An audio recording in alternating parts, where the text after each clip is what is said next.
أرأيت الذي يكذب بالدين فذلك الذي يدع اليتيم ولا يحض على طعام المسكين فويل للمصلين الذين هم عن صلاتهم ساهون الذين هم يراءون ويمنعون الماعون صدق الله العظيم.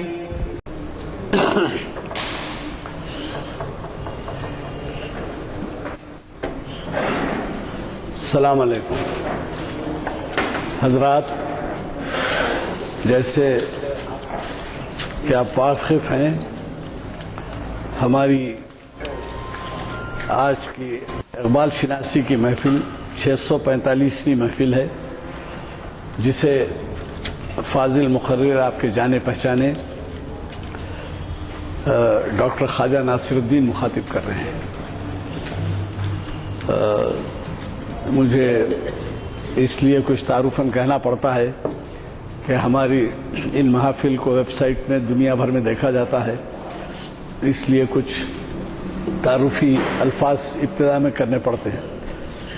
یہ محفل جامع مسجد عالیہ کے کانفرنس ہال میں آج بتاریخ 14 دسمبر چہارشنبہ بعد نماز عصر منعقد ہو رہی ہے۔ ابھی آپ نے قاری محمد مرتضیٰ صاحب سے کی خوش الحان قرات سنی اور خادم محفل غلام یزدانی آپ سے مخاطب ہے۔ خواجہ ناصر الدین صاحب کے بارے میں کچھ تعارف کی ضرورت نہیں ہے۔ انہوں نے ہمارے محافل کو جب بھی پچھلی مرتبہ مخاطب کیا ہے، پچھلے کئی خطاب ان کے ہو چکے ہیں، اور اس میں ہمیشہ یہ بات رہی ہے کہ ہم نے کافی استفادہ کیا ہے، اور سامعین نے خواہش کی کہ وہ مکرر اپنے خطاب یہاں پر محافل کو گرماتے رہیں خطاب سے، لیکن بدقسمتی یہ ہے کہ وہ مصروف آدمی ہیں، اس وجہ سے 2 مہینے 3 مہینے میں ایک آدھ وقت ہمیں استفادے کا موقع دیتے ہیں۔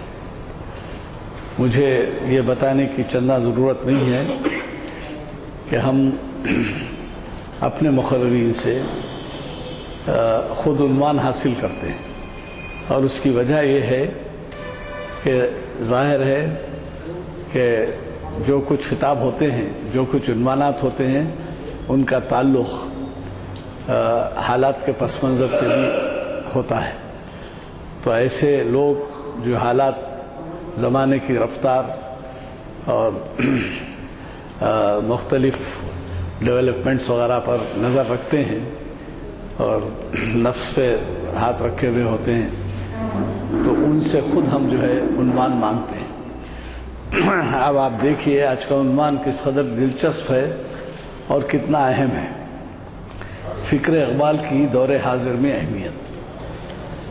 ہم شکر گزار ہیں آپ ہمارے آج کے مقرر صاحب کے، کہ انہوں نے بہت ہی غور و خوض سے کام لیتے ہوئے ہمیں ایسا عنوان دیا ہے، اور پچھلی ان کی نشستوں کی طرح ہمیں پوری توقع ہے کہ ہمیں وہ عنوان سے پوری طرح انصاف کریں گے۔ میں پروفیسر صاحب سے گزارش کرتا ہوں، ڈاکٹر خواجہ ناصر الدین صاحب سے، کہ وہ شہ نشین پر تشریف لائیں اور ہمیں مخاطب فرمائیں۔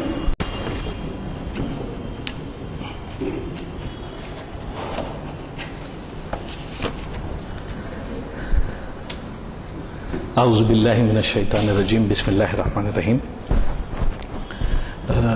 معزز سامعین کرام،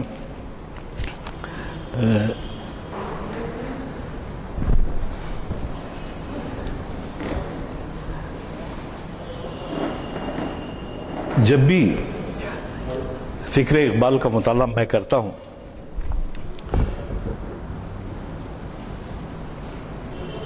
تو یہ پتہ چلتا ہے کہ اقبال کی تمام تر حکیمانہ، عالمانہ، مفکرانہ، محققانہ جو نظر ہے اس کا پس منظر بھی ایک ہے اور اس کا مقصد بھی غالباً ایک ہی ہے۔ اگر موجودہ زمانے میں اقبال کی فکر کی اہمیت کا ہم اگر مطالعہ کریں تو اس کے بے پناہ نتائج کے امکانات ہیں۔ اس کے دو طریقے ہو سکتے ہیں۔ ایک طریقہ تو یہ ہے کہ ہمارے بچے اقبال کی فکر کی اہمیت کو سمجھیں اور یہ فکر عالمانہ نہیں بلکہ اس فکر کے پیچھے جو دردمندی ہے وہ دردمندی بڑی ہی اہمیت کی حامل ہے۔ عام طور پر ہم لوگ اقبال کے ان اشعار کو سنتے ہیں جو نارملی مقررین اقبال کے زور بیان کی وجہ سے اس کو عام طور پہ پڑھا کرتے ہیں تاکہ احساسات اور جذبات کو اجاگر کیا جائے۔ لیکن اقبال کیا چاہتا ہے؟ میں ایک چھوٹی سی اقبال کے 4 لائن آپ کے سامنے رکھوں گا تاکہ اسے یہ اندازہ ہو کہ آخر بہت ہی سیدھے سادے الفاظ میں اقبال ہم سے کیا چاہتے ہیں۔ یہ آب جو کی روانی، یہ ہم کناری خاک، میری نگاہ میں ناخوب ہے یہ نظارہ۔ یہ آب جو کی روانی، یہ ہم کناری خاک، میری نگاہ میں ناخوب ہے یہ نظارہ۔ ادھر نہ دیکھ ادھر دیکھ اے جوان عزیز، ادھر نہ دیکھ ادھر دیکھ اے جوان عزیز، بلند زور دروں سے ہوا ہے فوارہ۔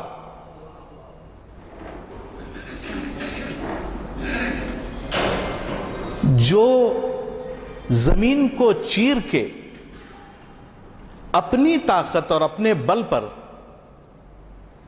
جو فوارہ نکلتا ہے وہ دراصل اقبال کے پاس خودی کی خیر کثیر کی کیفیت کا نام ہے۔ تو موجودہ دور میں جب ہم فکر اقبال کی اہمیت کا اندازہ کریں تو ہم یہ ضرور سوچیں کہ ہمیں کدھر دیکھنا ہے۔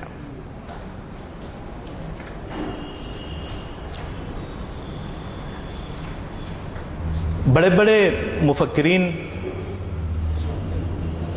علماء جو اقبال کے بہت ہی اچھے سمجھنے والوں میں سے ہیں، بے انتہا ماہرین ہیں، ان کا مقابلہ شاید ہی کوئی کر سکتا ہو، جیسے کہ پروفیسر عالم مسرور، جیسے کہ اسلوب احمد انصاری،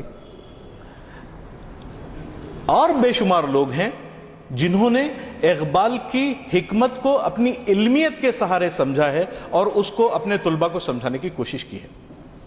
اس کے بعد بہت سارے لوگ ہیں جیسے کہ علی سردار جعفری ہیں جو اشتراکی مانے جاتے ہیں، اور فیض احمد فیض ہیں۔ اس دور کے اقبال کے جو بعد کی نسلیں ہیں وہ اقبال سے کسی نہ کسی مقام پہ کسی نہ کسی طریقے سے بے انتہا متاثر ہوئے ہیں اور انہوں نے زمانے کی روانی پہ اثر انداز ہونے کی کوشش کی ہے.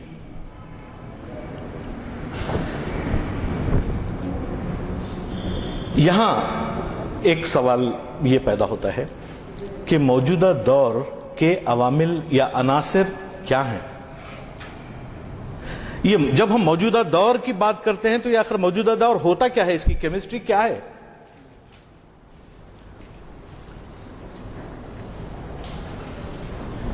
مجھے یاد ہے پروفیسر صلاح الدین جب میں اسکول میں تھا اس وقت ان کا ایک لیکچر تھا تو عصر حاضر کی وہ توضیح کر رہے تھے اور یہ بتا رہے تھے کہ عصر حاضر ہوتا کیا ہے، یہ کہاں سے شروع ہوتا ہے اور کہاں ختم ہوتا ہے. میں ڈیفینیشن کی یا اس کی توضیح کی سادگی کے لیے دور حاضر کو اپنے دور کو تسلیم کرتا ہوں کہ ہم جس دور میں ہیں وہ ہمارا دور حاضر ہے، اور اس دور حاضر میں جو عوامل یا عناصر موجود ہیں وہ میرے خیال میں 3 قسم کے ہیں. ایک تو افراد ہوتے ہیں، لوگ ہوتے ہیں، عوام، جس کو ہم ڈیموگرافک اسٹڈیز بولتے ہیں، جو پاپولیشن آبادی سے متعلق جو مختلف قسم کی حقائق ہوتے ہیں، اس کا ایک جز موجودہ دور میں ہوتا ہے جس میں ہم اور آپ شامل ہیں. پھر موجودہ دور کا ایک عنصر اور یہ ہوتا ہے کہ موجودہ دور کے لوگ کس قسم کے نظریے کے، پرسپشن کے، سوچ کے، فکر کے عادی ہیں. کیا وہ اس گلاس کو آدھا بھرا ہوا نہ دیکھتے ہیں یا آدھا خالی دیکھتے ہیں؟ اگر اس کی فلسفیانہ توضیح کی جائے تو معلوم ہوتا ہے کہ منفی فکر کے اثرات ہوتے ہیں اگر ہم اس کو آدھا خالی دیکھیں،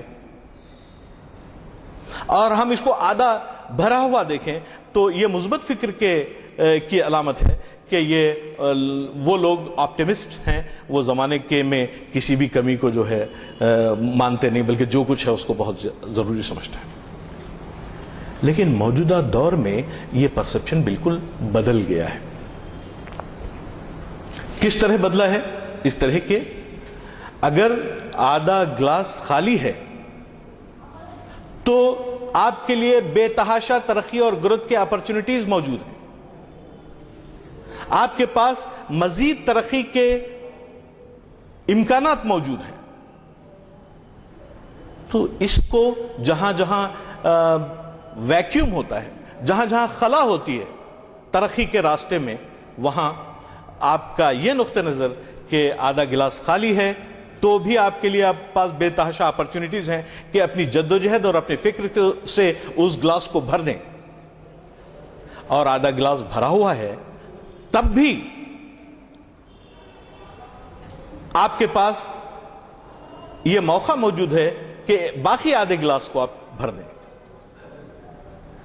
تو فلسفیانہ توضیح میں اور موجودہ دور کے نظریے میں بنیادی طور پہ تھوڑی سی تبدیلی واقع ہوئی ہے. وہاں صرف انسانی ذہن کی منفی اور مثبت خیالات کو سمجھا جا سکتا تھا، لیکن موجودہ دور میں یہ ہے کہ ترقی کے مواقعوں کی علامت ہے اگر آپ کے پاس ویکیوم ہے.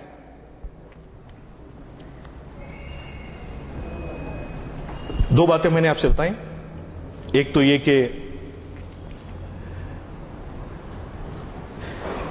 ایک آبادی ہوتی ہے، لوگ ہوتے ہیں. دوسری بات یہ کہ ان کے کچھ خیالات ہوتے ہیں، ان کا کچھ فکر کا نہج ہوتا ہے، اور وہ فکر کا نہج مثبت اور منفی بھی ہو سکتا ہے. لیکن موجودہ دور میں وہ فکر اس طریقے کی ہے کہ اگر کمی ہو تو ترقی کے مواقع موجود ہیں، اور اگر آپ کے پاس کچھ حاصل ہو تو اس سے زیادہ آگے بڑھنے کے امکانات موجود ہیں. پھر موجودہ دور کے عناصر میں نیو نالج، جدید علمی مواقع بھی شامل ہیں. اب جدید علمی مواقعوں کا مقصد یا مطلب کیا ہے میں آپ سے بتاتا ہوں کہ 1909 میں 909 ایک German philosopher, he is not a philosopher, لیکن ایک جرمن ایکٹیوسٹ نے فرانس سے تمام یونیورسٹیز کی کاپی کیا اور اس نے جرمنی میں اس کو لے آیا، اور اس کا نقطہ نظر یہ تھا کہ میں فرانس سے حاصل کی ہوئی نیو سائنٹیفک اور جدید علمیت کو جرمنی میں پھیلاؤں گا اور جرمن قوم کو فرانس کے اگینسٹ میں علمیت کے مقابلے پہ لے آؤں گا۔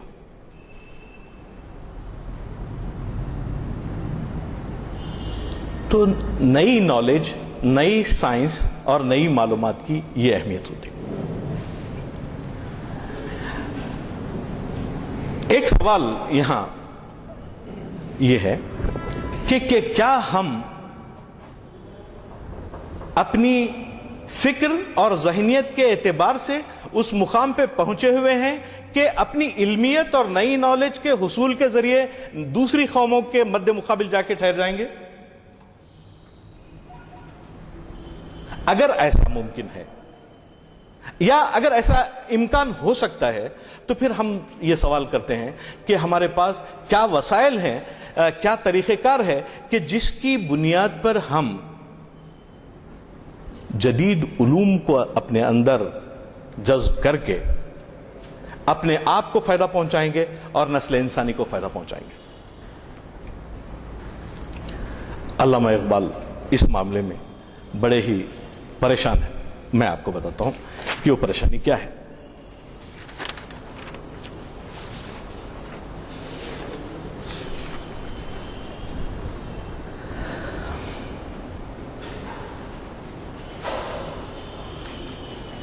علامہ اقبال کہتے ہیں کہ ہمارے دور میں جو وسائل ہم کو مہیا ہیں، جو ہم کو اپنے دور کی امامت کا سزاوار بنا سکتے ہیں،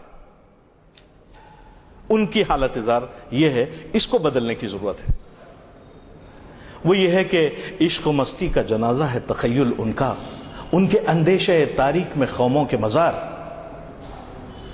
اقبال مخاطب ہیں ہنروان ہند سے، جس میں میں بھی شامل ہوں، آپ بھی شامل ہیں، فلسفی بھی شامل ہیں، شاعر بھی شامل ہیں، مصور بھی شامل ہے، اور اسکلپٹر بھی جو مجسمے بناتا ہے وہ بھی شامل ہے۔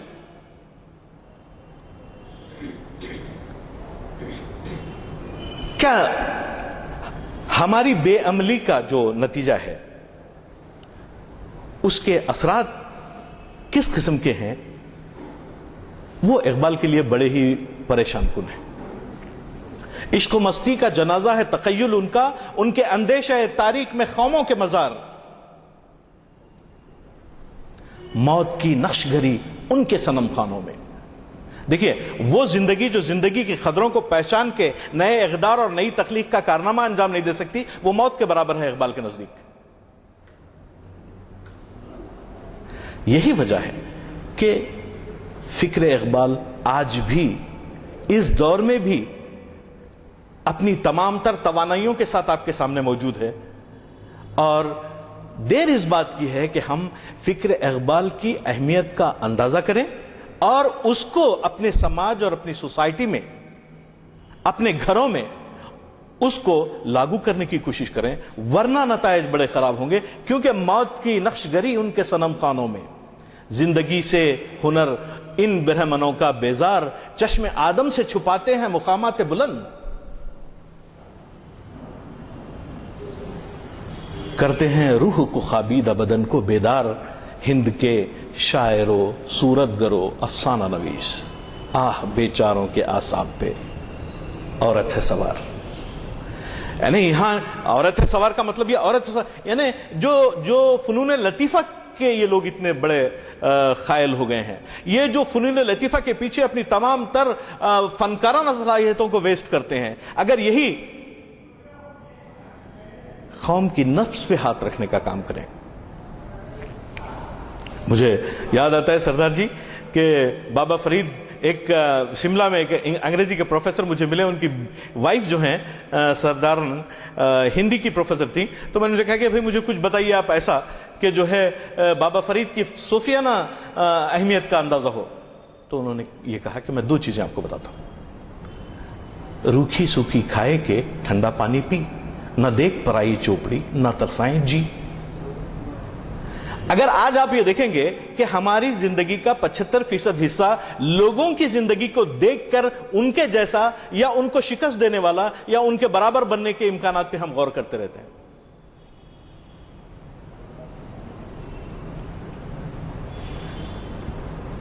حالانکہ آپ کو ترقی کرنے سے کوئی روکا نہیں ہے, لیکن آپ کو دوسری طرف ترقی کی جو بنیادی افکار ہیں, جو بنیادی تجربہ ہے, جو بنیادی ٹریننگ ہے اور جو بنیادی تعلیم ہے, اگر وہ آپ حاصل کر کے ترقی کے میدان میں آپ کھڑے ہوتے ہیں تو آپ باد سحر کی طرح خود اپنے آپ کو فائدہ پہنچاتے ہیں اور ساری نسل انسانی کو فائدہ پہنچا سکتے ہیں جو آپ کے ایریے میں اور آپ کے حلقے میں یا آپ کی فکر کے زد میں آتی ہے. لیکن ہوتا کیا ہے, پھر بابا فرید نے کہا کہ روٹی میری کاٹ دی لاون میری پک, جنہ کا دی چوپڑی گڑے سہیں گے دکھ. اینڈ وی آر, ہم لوگ جتنے یہاں بیٹھے ہیں آپ دیکھیں گے کہ اس چوپڑی کی خاطر, اس چوپڑی کی خاطر جدوجہد کر رہے ہیں جس کو بابا فرید الدین شکرگنج نے شروع سے ڈسکارڈ کر دیا. اور دیکھیں یہی اقبال کی تعلیم کا اندازہ ہوتا ہے کہ اقبال کو کہاں اس کی تعلیم ملی, کہ جب وہ بولتے ہیں کہ اے طاہر لاہوتی اس رزق سے موت اچھی جس رزق سے آتی ہو پرواز سے کوتا ہے, پرواز میں کوتا ہی.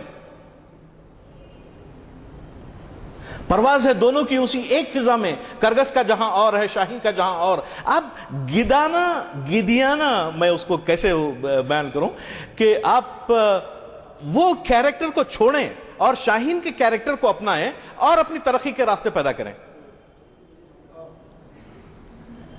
بلند پروازی, لوگوں کے حقوق کی حفاظت, گرا ہوا مال کھانا نہیں, اپنے ضمیر اور اپنی خودی کی ریسپیکٹ اور حفاظت, جو انہوں نے عقاب اور چونٹی کے مباحثے میں وہ بات بتائی کہ تو رزق اپنا ڈھونڈتی ہے خاک راہ میں, میں نو سپر کو بھی نہیں لاتا نگاہ میں. چونٹی نے پوچھا کہ صاحب میں تو ذلیل و خوار پریشان ہوں, لوگوں کے پیروں میں رہتی ہوں, اور آپ کا مقام اتنا بلند کیسے ہو گیا؟ تو انہوں نے بڑی سمپل سی بات ہے کہ تو رزق اپنا ڈھونڈتی ہے خاک راہ میں, لوگوں کو دھوکہ دیتی ہے, لوگوں سے غلط طریقے سے پیسے کھاتی ہے, یا لوگوں سے غلط طریقے سے وسائل کا اکتساب کرتی ہے, اور تو ترقی کرنا چاہتی ہے جو ممکن نہیں ہے. پھر موجودہ دور میں اقبال کی اہمیت کو سمجھنے کے لیے, اقبال کے میسج کی اہمیت کو سمجھنے کے لیے یہ بھی ضروری ہے کہ قرآن میں اللہ تعالیٰ کہ لا تاکلوا اموالکم بالباطل, یعنی یہ سب باتیں ہم کو جو ہے بہت سکھانے کی یا بہت کچھ تکلیف سے عالمانہ اظہار کی اس کی ضرورت نہیں ہے. کہ اگر حضور نبی کریم صلی اللہ علیہ وسلم نے حجۃ الوداع کے موقع پر یہ کہا تھا کہ آج کے دن جہاں بہت ساری چیزوں کی حرمت کے ساتھ ساتھ کہ اپنے ایک بھائی کی جان, مال, عزت اور وقار تم پر حرام ہے. یہ سب بتانے کی ضرورت ہے؟ میری سمجھ میں نہیں آتا کہ یہ سب بتانے کی ضرورت ہے. آج آپ اپنے بھائی کا جان, مال, بھائی کا مطلب یہ ہے کہ اخون, ہو از اخو, جمیعاً ہم سب لوگ. پھر یہاں آپ دیکھیں گے کہ جو ہے ہم لوگ فکر اقبال کی بات کیا کرتے ہیں, ہم تو قرآن کی بات ماننے کے لیے تیار نہیں ہیں. تو مثلا نہیں کہ بہت سارے لوگ میرے سے پوچھتے ہیں کہ صاحب آپ اقبال کو بہت ہی کرتے ہیں، حالانکہ میں کبھی اندازہ یہ نہیں تھا کہ مجھے اقبال پہ لیکچرز بھی دینے پڑیں گے، یہ تو غلام یزدانی صاحب کی محبت کا آیا ہے۔ میرے والد نے اپنی انگلی میرے ہاتھ میں دے کے مجھے جب پاؤں چلنا ہوتا تھا تب انہوں نے یہ بات مجھے سکھائی۔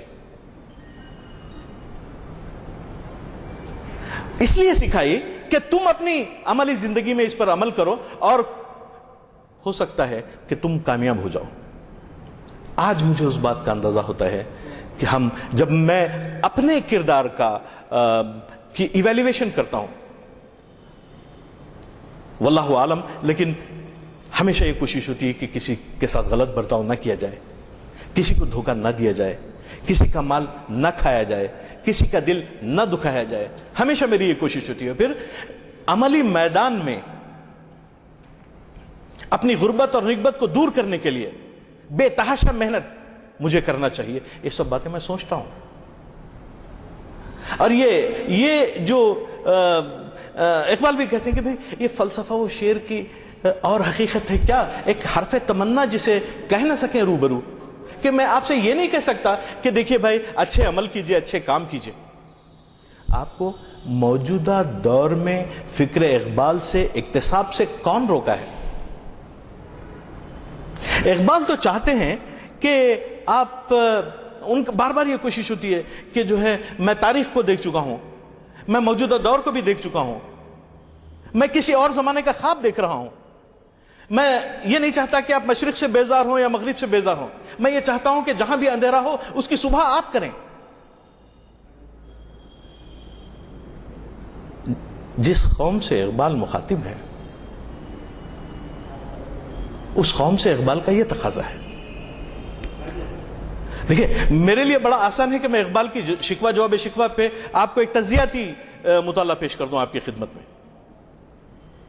لیکن جس اقبال کو میں پڑھا ہوں، جس اقبال کو میں سمجھنے کی کوشش کیا ہوں، جس اقبال کو میرے بزرگوں نے اور میرے اساتذہ نے میری روح میں ڈالنے کی کوشش کی ہے، انجیکٹ کرنے کی کوشش کی ہے، وہ اقبال دراصل یہ ہے۔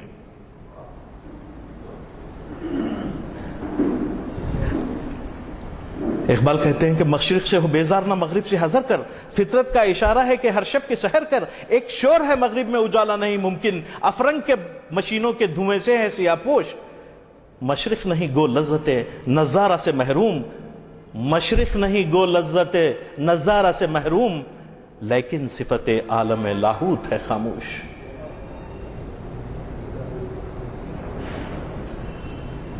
جو نماز، جو روزہ، جو حج اور زکوٰۃ آپ کو ایک ہائی کوالٹی ہیومن ریسورس میں کنورٹ نہیں کر سکتا، کیا وہ عبادت قبول ہوئی ہے؟ ایک کوشچن۔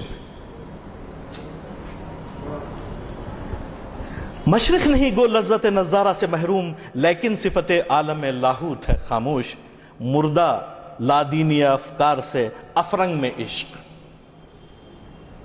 روٹی کے لیے جب ہم امریکہ جاتے ہیں یا لندن جاتے ہیں تو ہم کو پتہ چلتا ہے کہ صبح سے شام تک ہم کو کھانے کی بھی فرصت نہیں ہوتی، جس روٹی کو کمانے کے لیے ہم وہاں گئے ہیں وہ ہم کو کھانے کی فرصت نہیں ہوتی، اور وہ والدین جو ساری زندگی ہمارے لیے دعا کرتے رہے،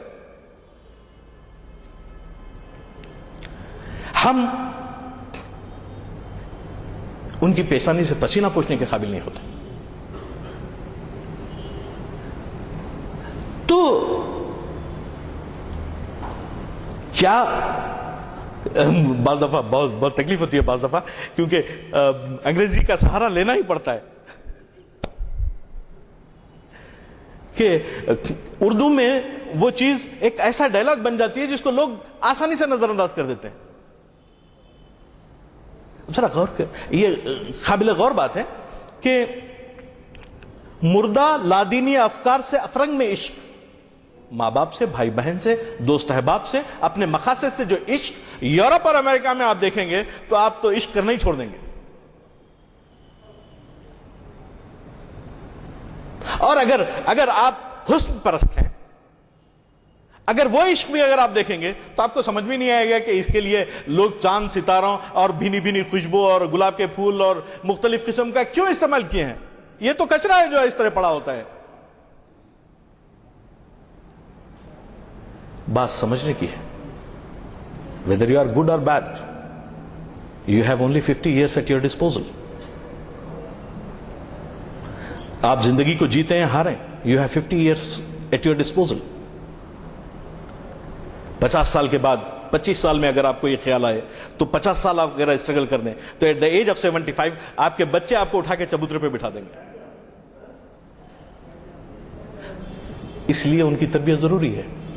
اگر آپ, یہ ایک سلسلہ ہے جو چلتا رہے گا, نہیں یہ خالی یہاں رکنے والی بات نہیں ہے. میرا بولنے کا جو مطلب ہے وہ یہ ہے کہ ہم لوگوں کو موجودہ دور میں فکر اقبال کے اس عنصر کو سمجھنا چاہیے کہ مردہ لادینی افکار سے افرنگ میں عشق, عقل بے ربطی افکار سے مشرق میں غلام. ہم یہاں تقلید کرتے ہیں, وہ جینز پہنتا ہے ہم پہنتے ہیں, وہ کمپیوٹر لیتا ہے ہم لیتے ہیں, وہ موبائل لیتا ہے ہم لیتے ہیں, اور بس عجیب عجیب حرکتیں, گھر کا رنگ کرتے ہیں ہم, جبکہ گھر کی سجاوٹ کرتے ہیں, انٹیریئر ڈیکوریشن کرتے ہیں, مارکیٹ میں ہمارا کیریکٹر ناقابل قبول ہے.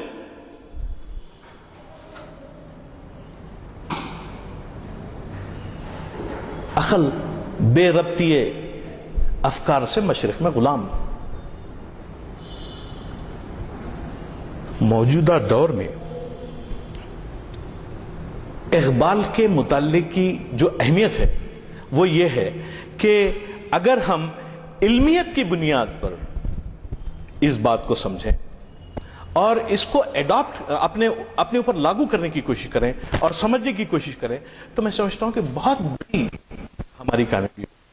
اور غلام یزدانی صاحب جب اقبال کی ان محافل کا انعقاد کرتے ہیں تو میں یہ نہیں سمجھتا کہ غلام یزدانی صاحب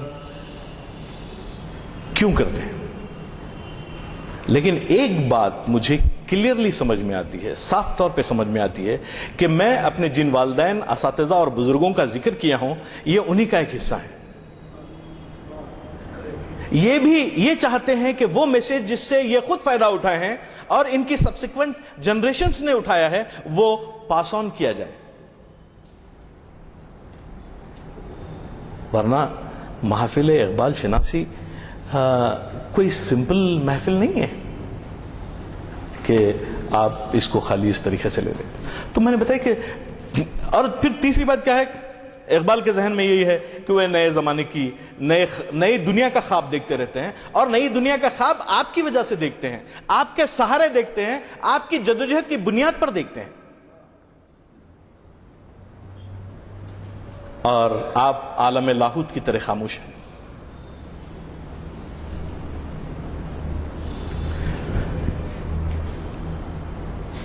یعنی اقبال کیا چاہتے ہیں؟ اقبال قوت عمل چاہتے ہیں, ایک بہترین معاشرتی نظام چاہتے ہیں, اور سائنسی زبان میں علم کا حصول چاہتے ہیں. ورنہ آپ اپنی قابلیت کے ڈنکے پیٹتے رہیے, ہم بھی وہی کریں گے اور کرتے کرتے نکل جائیں گے. کیونکہ جس مقام پہ آج میں بیٹھا ہوں اور مجھے بیٹھنے بڑی شرم آتی ہے, professor Siraj uddin, professor Ghulam Dastgir Rashid, professor عالم خون میری, سید خلیل اللہ حسینی, ڈاکٹر رضی الدین, حالانکہ میں کبھی ان کو سنا نہیں, ڈاکٹر عبد الحکیم, پروفیسر مسعود حسین خان جنہوں نے روح اقبال لکھی ہے, ان سے بھی کبھی میری ملاقات نہیں ہوئی. لیکن جب ان کی کتابوں کو پڑھتے ہیں تو ان کے اندر وہ درد اور وہ تڑپ ہم کو نظر آتی ہے کہ موجودہ دور میں آنے والی نسلوں کو یہ سب اقبال کی خواہش کے مطابق دیکھنا چاہتے تھے, اور انہوں نے اپنی تمام زندگی میں اس سبجیکٹ کو حاصل کرنے کے لیے, اس مقصد کو حاصل کرنے کے لیے, اس آبجیکٹیو کو اچیو کرنے کے لیے سخت ترین جدوجہد کی ہے ان سب لوگوں نے. زمانہ ایک, کائنات بھی ایک, دلیل کم نظری قصہ جدید و قدیم.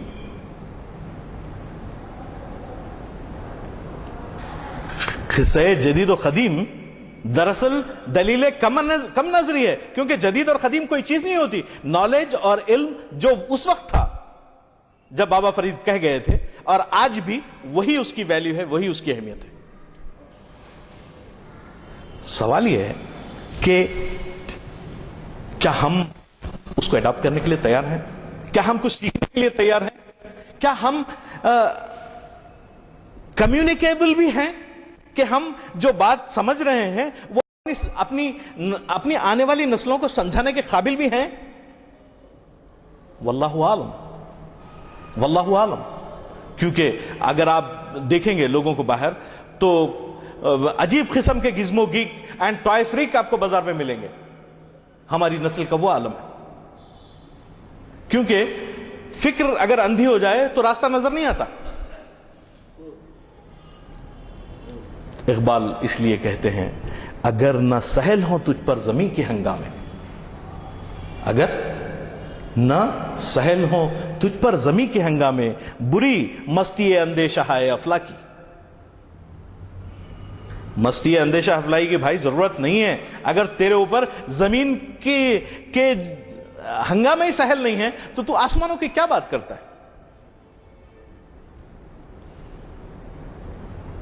اب سوال یزدانی صاحب یہ ہے کہ کیا ہم تقریر یا لیکچرز اپنی قابلیت کے اظہار کے لیے دیں؟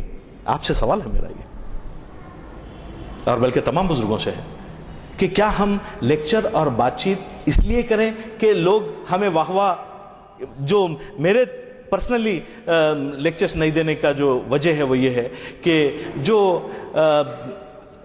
ہم نے کبھی اپنے اساتذہ کی واہ واہ نہیں کی، ان کی پوجا کی ہے، ان کی باتوں پر ہم نے عمل کیا ہے اور کامیابی حاصل کر کے ان کو رزلٹ دیا ہے۔ لیکن اگر یہ نہیں ہو سکا تو کیا ہوگا؟ اگر یہ نہیں ہو سکا تو کیا ہوگا؟ ایک اہم بات ہے یہ جو ہم عام طور پہ سوچتے ہیں کہ کیا ہوگا۔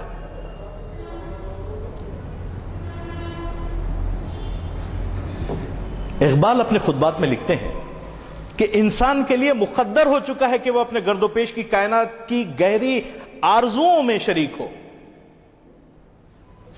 سورج روشنی دیتا ہے، آپ بھی کچھ روشن بنے۔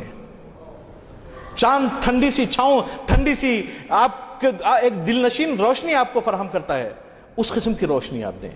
ہوائیں آپ کو عجیب عجیب قسم کا احساس دلاتی ہیں، آپ تو مطلب یہ ہے کہ اپنی گرد و پیش کی کائنات کی گہری آرزوؤں میں شریک ہوں اور اس طرح خود اپنے مقدر اور اپنے کائنات کی تشکیل کریں۔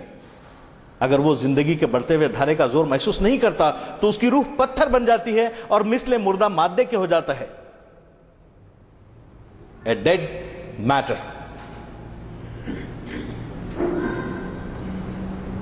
قومیں بھی کچھ ایسی حالت کا شکار ہو جاتی ہیں۔ تو اس لیے اقبال یہ کہتے ہیں کہ ولایت، بادشاہی، علم اشیاء کی جہانگیری، یہ سب کیا ہیں؟ فقط ایک نقطۂ ایمان کی تفسیریں۔ کوئی اندازہ کر سکتا ہے اس کے زور بازو کا؟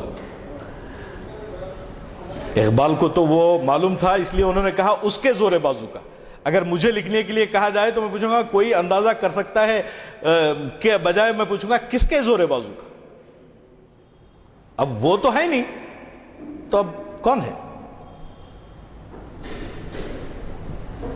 نگاہ مرد مومن سے بدل جاتی تھی تقدیریں۔ عروج و ترقی کی آخری منزل حکمت و علم ہے، اور آج کا دور اسی حکمت اور علم کی وجہ سے، اسی حکمت اور علم کی وجہ سے آپ پر بھاری ہے۔ آپ دنیا کی کیفیت کچھ نہیں بدلا بیسیکلی۔ اگر آپ دیکھتے ہیں کہ جو لیبیا میں ہوا، جو عراق میں ہوا، اور جو ہوا اقبال وہ زمانہ ترکی میں بھی ہوا اور اسپین میں بھی ہوا اور ایجپٹ میں بھی ہوا، ہندوستان میں بھی ہوا، یہ کوئی تعجب کی بات نہیں ہے۔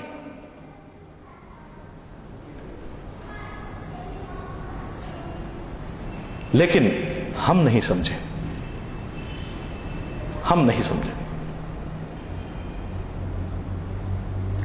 قرآن میں اللہ تعالیٰ کہتا ہے وَكَمْ أَهْلَكْنَا مِنْ قَرْيَةٍ بَطِرَتْ مَعِيشَتَهَا، کہ کتنی ہی ایسی بستیوں کو برباد کر دیا گیا ہے جس کے لوگ اپنی معیشت پر اترا گئے تھے.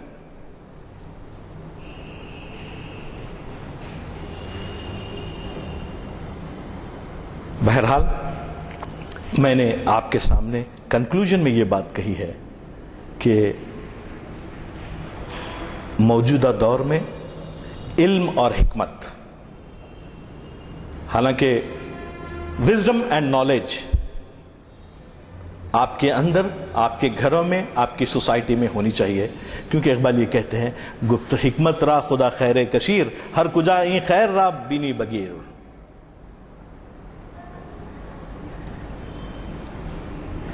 میں اپنی اس گفتگو کو حکمت خیر کثیر ہے، جہاں ملتی ہے مومن کی میراث کی طرح اس کو حاصل کر لینا چاہیے. یہ موجودہ دور کا تقاضا ہے. حکمت کیا ہوتی ہے؟ جیسے کہ میں بتایا کہ new knowledge, scientific and technological achievements. بھئی ہم کیوں نہیں کر سکتے؟ کبھی ہم اپنے گھر میں بیٹھیں اور غور کریں کہ ہم بھی ایک چیز بنا سکتے ہیں تو بنا سکتے ہیں. لیکن ہم لوگ یہ سمجھ رہے ہیں کہ بھئی کہ بس کسی کی کاپی کر لی جائے اور پھر زندگی گزار لی جائے، کیونکہ 50 سال کا عرصہ تو ہے، ایسے بھی نکل جائے گا ویسے بھی نکل جائے گا. لیکن قوموں کے عزت و فخر کا مسئلہ اجتماعی جدوجہد کی وجہ سے باقی رہتا ہے. الٹیمیٹلی اجتماعیت اس کو ریفلیکٹ کرتی ہے، اور کسی وقت ہم اس سبجیکٹ پہ بھی بات کر سکتے ہیں. لیکن میں یہاں اس بات کے ساتھ بات ختم کروں گا کہ آنکھ جو کچھ دیکھتی ہے لب پہ آ سکتا نہیں، محو حیرت ہوں کہ دنیا کیا سے کیا ہو جائے گی. اور دور جدید، یعنی جس دور کے تعلق سے ہم یہاں ہیں، ایک دور جدید کو حافظ شیرازی نے بھی کہا ہے، میں ذرا سا اس کا اشارہ کر دیتا ہوں کہ اینچ شوریست کے در دور خمر می بینم، ہم آفاق پرز فتنہ و شر می بینم. ایک ایسا جدید دور آئے گا کہ ایک شورست کا عالم ہوگا، چاروں طرف فتنہ و فساد ہوگا. ہم آفاق پرز فتنہ و شر می بینم، اسب تازی شدہ مجروح بزیر پالان، کہ جو تازی اور دمدار گھوڑا ہوگا وہ استبل میں بیمار ہو کے پڑا ہوگا، زخمی ہو کے پڑا ہوگا، اور توخ زرین بر گردن خر می بینم. اور جو سنہرا تاج ہوگا، سنہرا توخ ہوگا، وہ بیچارے غریب گدھے کے گردن میں پڑا ہوا ہوگا. بہرحال انشاءاللہ اس قسم کی باتیں تو ہوتی رہیں گی، لیکن لیٹ می کنکلوڈ کہ اقبال کی ایک نظم ہے عالم نو، جس میں وہ یہ کہتے ہیں کہ زندہ دل سے نہیں پوشیدہ ضمیر تقدیر. ہم لوگ بہت تقدیروں کی بات کرتے ہیں. آج کے دور میں چلیے ہم یہ سوچتے ہیں کہ اقبال نے کہا ہے کہ علم اور حکمت کے لیے اس کی انتہا تک ہم حاصل کریں، اتنی محنت کریں کہ چاہے engineering, science, technology, medicine, arts, فنون لطیفہ، جس میں ہو اس پہ ٹاپ پہ ہم جانے کی کوشش کریں. زندہ دل سے نہیں پوشیدہ ضمیر تقدیر. ہم جس تقدیر کی بات کرتے ہیں اس تقدیر میں ضمیر نہیں ہوتا. لیکن اقبال کا پریشانی یہ ہے کہ وہ بار بار ضمیر کے اوپر حملہ کر دیتے ہیں، اور ذرا ہم لوگوں کا ضمیر ذرا مشکل ہوتا ہے. خوشونت سنگھ نے کہا کہ اوج ثریا، کسی نے مجھے یہ کہانی دلی میں بتائی تھی کہ اوج ثریا اور قلب سلیم کا ذرا ترجمہ تو کر دیجئے. تو دوسرے صاحب نے کہا کہ بھائی کیوں کروں، مصطفیٰ حسین صاحب، بھائی کیوں کروں، یہ تو میں کبھی سوچا ہی نہیں کہ اوج ثریا اور قلب سلیم کا ترجمہ مجھے انگریزی میں کرنے کی نوبت آئے گی. تو خوشونت سنگھ نے کہا کہ وہ اس وقت ٹرانسلیٹ کر رہے تھے شکوہ جواب شکوہ کا. میں سمجھتا ہوں کہ ہمارے اسکول میں رہنے کی بات ہے وہ بھی. تو انہوں نے کہا کہ بھئی، خوشونت سنگھ نے کہا یار جب بھی میں پڑھتا ہوں میرے رونگٹے کھڑے ہو جاتے ہیں، تو کیا تمہارے بھی کھڑے ہو رہے ہیں؟ تو مصطفیٰ بھائی نے کہا کہ بھئی میں دیکھ رہا ہوں کہ میرے وہ رونگٹے کہیں کھڑے نہیں ہوئے. جب خوشونت سنگھ نے اصرار کیا کہ اوج ثریا اور قلب سلیم کا آپ ذرا ترجمہ کر کے دیجئے مول صاحب، تو مصطفیٰ حسین نے لکھا ہے اب جو دیکھتا ہوں تو میرے سارے رونگٹے کھڑے ہوئے ہیں. اب جو دیکھتا ہوں، جب خوشونت سنگھ نے اصرار کیا کہ ترجمہ کر کے دو، تو انہوں نے کہا کہ اب جو دیکھتا ہوں تو میرے سارے رونگٹے کھڑے ہوتے ہیں. اور مجتبیٰ حسین نے یہ بھی کہا کہ یوں تو مسلمانوں کے رونگٹے ذرا سخت ہوتے ہیں. بہرحال، زندہ دل سے نہیں پوشیدہ ضمیر تقدیر، خواب میں دیکھتا ہے عالم نو کی تصویر. خواب میں دیکھتا ہے عالم نو کی تصویر، اور جب بانگ اذاں کرتی ہے بیدار اسے، کرتا ہے خواب میں دیکھی ہوئی دنیا تعمیر. خواب سے بیدار ہوتا ہے، حقیقت کی دنیا میں آتا ہے، جو خواب میں دنیا دیکھا ہوا ہوتا ہے اس کی تعمیر کرتا ہے. ہم کرتے ہیں؟ اب تو کوشچن یہ بھی ہے کہ خواب بھی دیکھتے ہیں کہ نہیں دیکھتے. زندہ دل سے نہیں پوشیدہ ضمیر تقدیر، خواب میں دیکھتا ہے عالم نو کی تصویر، اور جب بانگ اذاں کرتی ہے بیدار اسے، کرتا ہے خواب میں دیکھی ہوئی دنیا تعمیر. بدن اس تازہ جہاں کا ہے اسی کی کف خاک، روح میں اس تازہ جہاں کی ہے اسی کی تکبیر. شکریہ.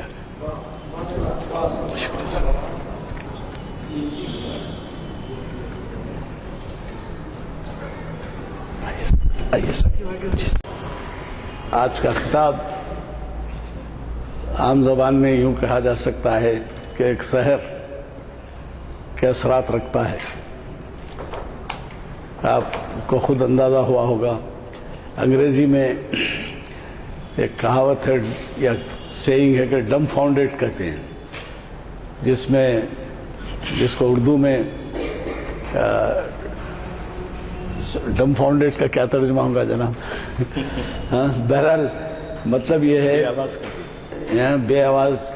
اب اتنے کچھ باتیں بتائی گئیں کہ ان پہ تبصرہ جو ہے بڑے مشکل ہے، اور وہ بھی ایک ایسے پروفیسر کے خیالات سننے کے بعد جن کے سامنے ہم ایک طالب علم کی حیثیت رکھتے ہیں. مگر انہوں نے باتیں ایسی چھیڑی کہ مجھے کچھ نہ کچھ کہنا ہی پڑ رہا ہے. مثلا انہوں نے ماہرین اقبالیات کا ذکر کیا، تو میں اس زمانے میں عثمانیہ یونیورسٹی میں تھا جبکہ ڈاکٹر غزی الدین وائس چانسلر تھے، اور پھر اسی زمانے میں پروفیسر مسعود حسین خان بھی تھے، اور خلیفہ عبدالحکیم بھی تھے. اور اس کے بعد جب ہم پریکٹیکل لائف میں آئے تو غلام دستگیر رشید بھی بڑے شہدائی تھے علامہ اقبال کے. بہرحال یہ ایسی باتیں، ایسے لوگوں کا ذکر آپ نے کیا. پھر آپ نے یہ ذکر کیا کہ یہ محافل جو ہوتی ہیں اس میں یہ تمام چیزوں کے اثرات ہیں. ہماری تعلیم کا، ہمارے بزرگوں سے ہم نے جو سیکھا ہے وہ اقبال کے بارے میں، اقبال کے کلام کے بارے میں، اور اسی کو کمیونیکیٹ کرنے کے لیے محافل ہو رہی ہیں. میں آپ کو بتا دوں کہ ان محافل کا ایک مقصد اور بھی ہے جو اللہ کے فضل سے پورا ہو رہا ہے. وہ یہ ہے کہ ہم چاہتے ہیں کہ ایسے اقبالیات کے ماہرین پیدا ہوں اور ایسے اقبالیات کے سمجھنے والے اور سمجھانے والے پیدا ہوں. خالی ماہرین ہو جانا کافی نہیں ہے، بلکہ یہ بھی ہے کہ کمیونیکیشن ہونا. دیکھیے، یہ کہا جاتا ہے کہ ایک صاحب نے دوسرے صاحب کے بارے میں ذکر کیا کہ صاحب وہ بڑا اچھا آدمی ہے. تو ان کو تھوڑا سا اختلاف کس وجہ سے ہوا، یہ کہ بھائی وہ آپ مانتے ہیں سب اچھا ہے، وہ سب کچھ ہے، لیکن انہوں نے پبلک بھلائی کے لیے کیا کام کیا ہے ذرا مجھے یہ بتائیے. تو اب یہ جو بیٹھ کے ہمارے پاس رات کا مڈ نائٹ آئل برن کر کے آتے ہیں اور تیاری کرتے ہیں، یہ ہمارے لیے جو ہے ایک قسم کی خدمت ہے، اور ایسی خدمت ہے جس کو کہ ہم یہاں سے ایک حاصل سمجھ کے لے جاتے ہیں ان محافل کا. تو جو کچھ انہوں نے کہا ہے اس میں اس بات کا ذکر نہیں ہے، لیکن ہم یہ چاہتے ہیں کہ نئی پود میں اس قسم کے مقررین پیدا ہوں اور اس قسم کے اقبال کے کلام کے سمجھنے اور سمجھانے والے ہوں کہ جو ہماری نوجوان نسلوں کو، آنے والے نسلوں کو یہ بتا سکیں کہ کیا مقام ہے، ایسے لوگوں کا کیا مقام ہے. اب اس میں کس کس کے ذکر نہیں آتے. رومی کا ذکر آتا ہے، اور ابھی جیسے بہت ہی بڑے بزرگ بابا فرید کا ذکر آیا. تو ایسے جو ذکر بھی آتے ہیں اس سے بھی ہم واقفیت حاصل کرتے ہیں، ورنہ ہم ان تمام امور سے ناواقف رہتے ہیں. بہرحال ہماری کوشش اس بات کی رہے گی کہ پروفیسر صاحب ایک سے زیادہ لیکچر کا خیال رکھیں، کم از کم مہینے میں 1 لیکچر دیں۔ اب تو 2 مہینے 3 مہینے کے بعد باری آ رہی ہے، مجھے معلوم ہے کہ ان کی مصروفیات کے اعتبار سے مشکل ہے، لیکن ہم یہ محسوس کرتے ہیں، دیکھیے قدردانی کا یہ عالم ہے کہ نہ ہمارے پاس اتنا پیسہ تھا نہ کچھ کہ ہم اہتمام کرتے، لیکن کوئی چند صاحب آگے بڑھے، وہ اپنا نام نہیں بتانا چاہتے اور ہم کو جو ہے ویب سائٹ فراہم کر دی، تو قدردانی ہے۔ اخبارات کو دیکھیے آپ، وہ اس قسم سے شائع کرتے ہیں ہمارے مقررین کے خیالات کہ یہ ظاہر ہوتا ہے کہ وہ ہمارے کام میں ہاتھ بٹا رہے ہیں اور ہمارے مشن کو بہت آگے بڑھا رہے ہیں۔ تو میرے خیال میں واقعی آپ نے جو نام سنا خلیل اللہ حسینی صاحب کا، خلیل اللہ حسینی صاحب کے دور کے پیداوار ہیں، کہہ سکتے ہیں، میں کہہ سکتا ہوں نا تو یہ جو ہے ایسے لوگوں کے نام سے بھی یہ آج کے نوجوان واقف نہیں ہیں جنہوں نے اپنے خلیل اللہ حسینی وہ تھے جن کو